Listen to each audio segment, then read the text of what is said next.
Vikram Kardar, Anand Van Niyar, Safyendra Bardhan, Forja Singh, all the four are to be hanged until death.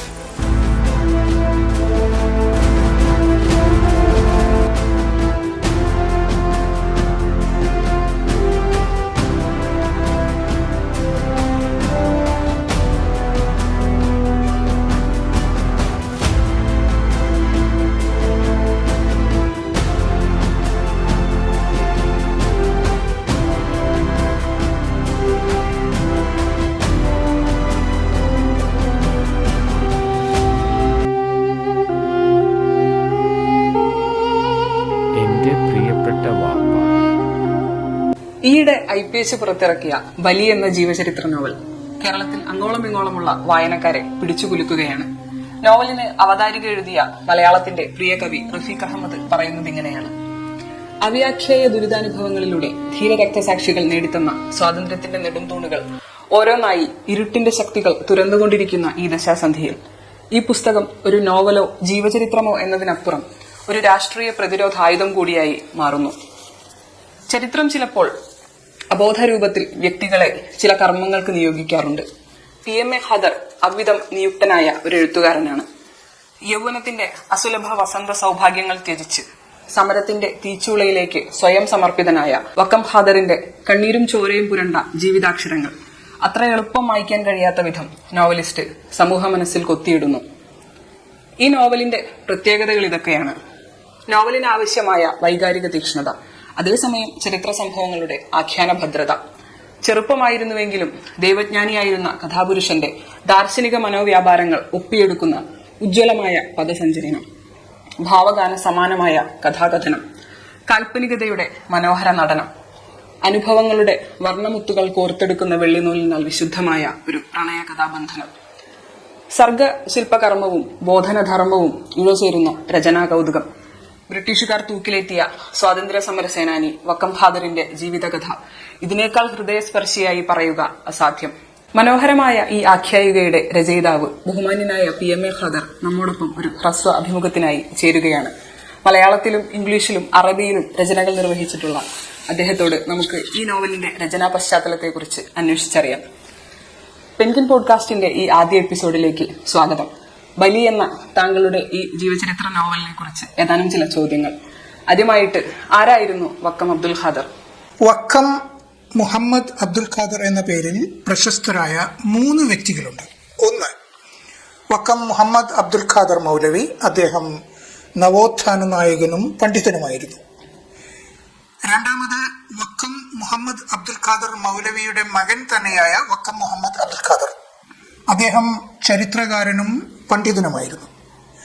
മൂന്നാമത്, വക്കം ഖാദർ എന്ന ചുരുക്കപ്പേരിൽ പ്രശസ്തനായ ഷഹീദ് വക്കം മുഹമ്മദ് അബ്ദുൽ ഖാദർ. അദ്ദേഹമാണ് ബലി എന്ന ഈ നോവലിലെ നമ്മുടെ കഥാപുരുഷൻ. നോവൽ രചിക്കാനുണ്ടായ താങ്കളുടെ പ്രേരണയെ കുറിച്ചൊന്ന് പറയാമോ?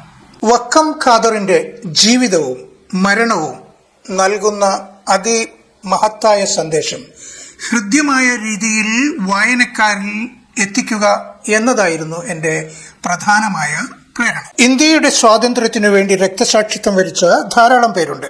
എന്നാൽ ഖാദർ തൂക്കിലേറ്റപ്പെട്ടത് 26-ാമത്തെ വയസ്സിലായിരുന്നു. ധീരതയോടെ പുഞ്ചിരിച്ചുകൊണ്ടും ഷഹാദത്ത് ചൊല്ലിക്കൊണ്ടുമാണ് അദ്ദേഹം കൊലക്കയർ സ്വീകരിച്ചത്.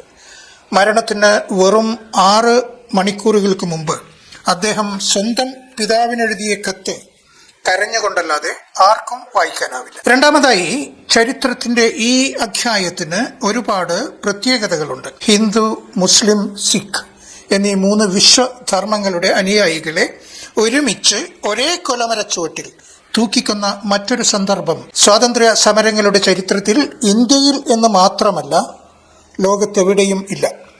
താരതമ്യേന തമസ്കരിക്കപ്പെട്ടു കിടക്കുന്ന ഈ ചരിത്രം ജനങ്ങളിൽ എത്തിക്കുക എന്നതായിരുന്നു മറ്റൊരു പ്രേരണ. ചരിത്രം രേഖപ്പെടുത്താൻ ഒരുപാട് സങ്കേതങ്ങളുണ്ടല്ലോ, പക്ഷെ അതിൽ ഈ നോവൽ എന്ന സങ്കേതം തന്നെ തെരഞ്ഞെടുക്കാൻ എന്തെങ്കിലും പ്രത്യേകിച്ച് പ്രേരിപ്പിച്ച ഘടകങ്ങളുണ്ടായിരുന്നു? ഒരു നോവലിന്റെ അച്ചിൽ ചരിത്ര സംഭവങ്ങളെ ഉരുക്കി വാർക്കുക എന്നത് ശ്രമകരമായ ഒരു ഉദ്യമമായിരുന്നു. ഖാദറിന്റെ കഥയിലെ അതിതീവ്രമായ ഭാവതാരല്യം സ്വാംശീകരിക്കാനും ദൈവജ്ഞാനിയായിരുന്ന കഥാപുരുഷന്റെ ദാർശനിക ചിന്തകളെ ആവാഹിക്കാനും നോവൽ ഏറ്റവും നല്ല ഒരു മാധ്യമമായിരുന്നു.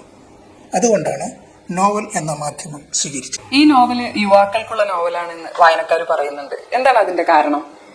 INA ഇന്ത്യയിലേക്ക് അയച്ച ആദ്യ ചാവേർ പടയുടെ തലവനായി ഇന്ത്യയിലേക്ക് തിരിച്ചു വരുമ്പോൾ അദ്ദേഹത്തിന് 25 വയസ്സായിരുന്നു. 26-ാമത്തെ വയസ്സിലാണ് ഖാദർ തൂക്കിലേക്ക് ഏറ്റപ്പെട്ടത്.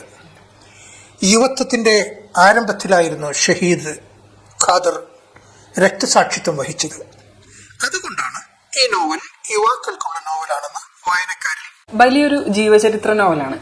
ജീവിച്ചിരിക്കുന്നവരോ അല്ലെങ്കിൽ മരിച്ചുപോയവരായിട്ടുള്ളവരുടെ ജീവചരിത്രത്തിലേക്ക് വെളിച്ചം വീശുന്ന ആഖ്യായിക വിഭാഗത്തെയാണല്ലോ നമ്മൾ ജീവചരിത്ര നോവൽ എന്ന് പറയുക. ഈ നോവലിൽ എന്തെങ്കിലും സാങ്കല്പിക സംഭവങ്ങളോ ഘടകങ്ങളോ ഒക്കെ ഉൾച്ചേർത്തിട്ടുണ്ട്? സാധാരണ ബയോഗ്രഫിക്കൽ നോവലുകളെ കുറിച്ച് ഒരു നിർവചനമുണ്ട്. A biographical novel is a fictionalized account of a real person's life, often exploring their emotions and experiences. While a biography is a non-fiction account of a person's life. എന്നുവെച്ചാൽ ഒരു ജീവചരിത്ര നോവൽ എന്നത് ഒരു യഥാർത്ഥ വ്യക്തിയുടെ ജീവിതത്തിന്റെ ഒരു സാങ്കല്പിക വിവരണമാണ്. പലപ്പോഴും അവരുടെ വികാരങ്ങളെയും അനുഭവങ്ങളെയും പര്യവേക്ഷണം ചെയ്യുന്ന, അതേസമയം ഒരു ജീവചരിത്രം എന്നത് ഒരു വ്യക്തിയുടെ ജീവിതത്തെക്കുറിച്ചുള്ള ഒരു നോൺ ഫിക്ഷൻ വിവരണമാണ്. പക്ഷെ അതോടൊപ്പം വക്കം ഖാദറിന്റെ സത്യസന്ധമായ ജീവചരിത്രം ഒന്നും വിട്ടുപോകാതെ ഈ നോവലിൽ എടുത്തു ചേർത്തിട്ടുണ്ട്. ഞാൻ ബലി രചിക്കുന്നതിന് മുൻപ് സ്വാഭാവികമായിട്ടും വക്കം അബ്ദുൽ ഖാദറിന്റെ ജീവചരിത്രം ഗവേഷണ വിധേയമാക്കിയിട്ടുണ്ടായിരിക്കുമല്ലോ. അത്തരം പഠനങ്ങളെ കുറിച്ച്, ഇതിനുവേണ്ടി നടത്തിയ യാത്രകളെ കുറിച്ചൊക്കെ ഒന്ന് വിശദാക്കാമോ? എല്ലാ ജീവചരിത്ര രചനകളും ഗവേഷണങ്ങളുടെ ഫലമാണ്. കേരള മുസ്ലിം ഡയറക്ടറിയിലാണ് ഏകദേശം 30 വർഷങ്ങൾക്ക് മുമ്പ് ഞാൻ ആദ്യമായി വക്കം ഖാദറിനെ കുറിച്ചുള്ള ഹ്രസ്വമായ ഒരു ജീവചരിത്രക്കുറിപ്പ് വായിക്കാൻ ഇടയായത്. വക്കം ഖാദർ മരണത്തിന് 6 മണിക്കൂർ മുമ്പ് സ്വന്തം പിതാവിന് ജയിലിൽ വെച്ച് എഴുതിയ വികാരഭരിതമായ കത്ത് അതിൽ ഉൾപ്പെട്ടിരുന്നു. യഥാർത്ഥത്തിൽ അന്നു മുതൽ തുടങ്ങിയതാണ് എന്റെ ഗവേഷണം. ഓറൽ ഹിസ്റ്ററി ഒരു സ്രോതസ്സായിരുന്നു. വക്കം ഖാദറിനെ കുറിച്ച് അധികം ഗ്രന്ഥങ്ങൾ രചിക്കപ്പെട്ടിട്ടില്ല. എന്നാൽ എന്റെ നോവലിന്റെ ക്യാൻവാസ് വളരെ വലുതാണ്.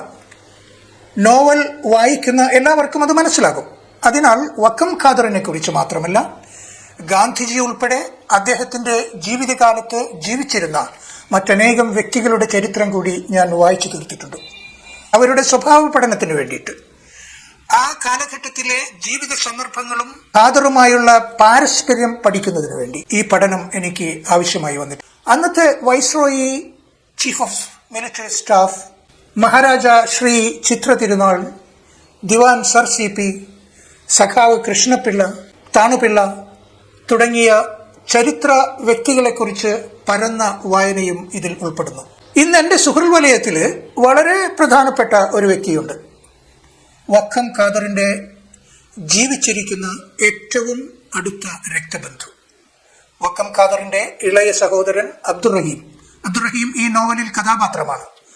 അദ്ദേഹത്തിന്റെ ഓമന മകൻ ഫാമി. അദ്ദേഹം ഇപ്പോൾ സിംഗപ്പൂരിലാണ്. ഞങ്ങൾ തമ്മിൽ നിരന്തരമായി സമ്പർക്കം പുലർത്തി വരുന്നു. ഖാദറിന്റെ ജീവിതഭൂമിയായ വക്കം ഞാൻ സന്ദർശിച്ചിട്ടുണ്ട്. അദ്ദേഹത്തിന്റെ സ്മാരകം അത്ഭുതത്തോടുകൂടി നോക്കി നിന്നിട്ടുണ്ട്. ഈ നോവലിൽ പ്രബോധനപരമായ ഒരു ഘടകമുണ്ട് എന്ന് നിരൂപകർ പറയുന്നുണ്ട്. ഇത് എത്രത്തോളം ശരിയാണ്? ശരിയാണ്. വക്കം ഖാദർ ഏക മാനവികതയുടെ പ്രചാരകൻ ആയിരുന്നതിനോടൊപ്പം തികഞ്ഞ മതവിശ്വാസിയുമായിരുന്നു. അദ്ദേഹം തൂക്കിലേറാൻ 6 മണിക്കൂർ മാത്രം ബാക്കിയുള്ളപ്പോൾ അദ്ദേഹം ബാപ്പാക്ക് എഴുതിയ കത്ത് സത്യവിശ്വാസത്തിന്റെ പാഠപുസ്തകമാണ്. നോവലിന്റെ എല്ലാ അധ്യായങ്ങളിലും ഖാദറിന്റെ ഈ വിശ്വാസം തെളിഞ്ഞു നിൽക്കുന്നുണ്ട്. 1-ാം അധ്യായത്തിൽ തന്നെ സ്വാതന്ത്ര്യ സമരത്തെക്കുറിച്ചുള്ള ഖുർആനിക കൽപ്പനകൾ ഉദ്ധരിക്കപ്പെടുന്നുണ്ട്. ഇതൊക്കെയാണെങ്കിലും ബലി ഒരു മത പാഠപുസ്തകമല്ല. സർഗസാഹിത്യ സൃഷ്ടിക്ക് ഒരു ഭംഗവും വരുത്താതെ ചെമ്മീനും കാലവും ഖസാക്കിന്റെ ഇതിഹാസവും വായിച്ചു പോകുന്നത്ര സരളമായും തരളമായും ബലിയും വായിച്ചു പോകാനാകും. സർഗസൗന്ദര്യാനുഭൂതിക്ക് ഭംഗം വരുത്താതെ പ്രബോധന തലങ്ങളിലേക്ക് നോവൽ രചനയെ എങ്ങനെ എടുത്തുയർത്താം എന്ന പരീക്ഷണമായിട്ടാണ് ഞാൻ ഈ ഉദ്യമത്തെ ഉൾക്കൊണ്ടത്. ഇതേ നോവലിന്റെ കഥാഘടനയിൽ തിരക്കഥ രചിച്ചിട്ടുണ്ട് എന്ന് നോവലിന്റെ ആമുഖത്തിൽ പറയുന്നുണ്ടല്ലോ. അത്തരത്തിലൊരു സിനിമ എപ്പോഴെങ്കിലും സംഭവിക്കുമോ? അതിന്റെ എന്തെങ്കിലും തയ്യാറെടുപ്പുകൾ ആരംഭിച്ചിട്ടുണ്ടോ? ഈ നോവലിന്റെ കഥാഘടനയുടെ അതേ രീതിയിൽ ഒരു തിരക്കഥ ഞാൻ അതിനു മുമ്പ് രചിക്കുക മാത്രമല്ല കോപ്പിറൈറ്റ് ചെയ്യുകയും ചെയ്തിട്ടുണ്ട്. ചില ഭാഗങ്ങളിൽ നിന്ന് ആ ആഗ്രഹം പ്രകടിപ്പിക്കുന്ന ചില വ്യക്തികളെ ഞാൻ കണ്ടുമുട്ടിയിട്ടുണ്ട്. എങ്കിലും നല്ല നിർമ്മാതാവ്, നല്ല സംവിധായകൻ, അവരെ എപ്പോൾ ഞാൻ കണ്ടെത്തുന്നുവോ അന്ന് അതിന്റെ പ്രായോഗികമായ പദ്ധതികൾ ആരംഭിക്കും. IPH ബുക്സ് ആണല്ലോ ഈ പുസ്തകം പബ്ലിഷ് ചെയ്തിട്ടുള്ളത്. ഈ പ്രസിദ്ധീകരണാലയത്തെ തെരഞ്ഞെടുക്കാൻ പ്രത്യേകിച്ച് എന്തെങ്കിലും കാരണങ്ങളുണ്ടോ? യഥാർത്ഥത്തിൽ പ്രസിദ്ധീകരണത്തിനായി IPH ബുക്സ് എന്റെ നോവലിനെയും ഞാൻ IPH ബുക്സിനെയും തിരഞ്ഞെടുക്കുകയായിരുന്നു. IPH ബുക്സ് മലയാളത്തിലെ അതിശക്തമായ ഒരു പ്രസിദ്ധീകരണാലയമാണ്.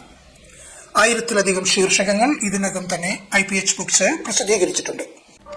ഒരുപാട് നന്ദിയുണ്ട് BMA ഖാദർ സാഹിബ്. നമ്മുടെ അവതാരികയിൽ ബഹുമാന്യനായ കവി റഫീഖ് അഹമ്മദ് പറഞ്ഞതുപോലെ താങ്കളുടെ ഈ നോവല് പുതിയ കാലഘട്ടത്തിൽ ഒരു രാഷ്ട്രീയ പ്രതിരോധ ആയുധം കൂടിയാണ്. അതുകൊണ്ട് തന്നെ അത് കൂടുതൽ വായിക്കപ്പെടട്ടെ എന്ന് ആശംസിച്ചുകൊണ്ട് നിർത്തുകയാണ്. പെൻകിൻ പോഡ്കാസ്റ്റിന്റെ ഈ ആദ്യ എപ്പിസോഡിലേക്ക് എന്നെ ക്ഷണിച്ചതിന് ഞാൻ നന്ദി രേഖപ്പെടുത്തുന്നു. പെൻകിൻ പോഡ്കാസ്റ്റ് വിജയങ്ങളിൽ നിന്ന് വിജയങ്ങളിലേക്ക് കുതിക്കുമാറാകട്ടെ എന്ന് ഞാനും ആശംസിക്കുന്നു.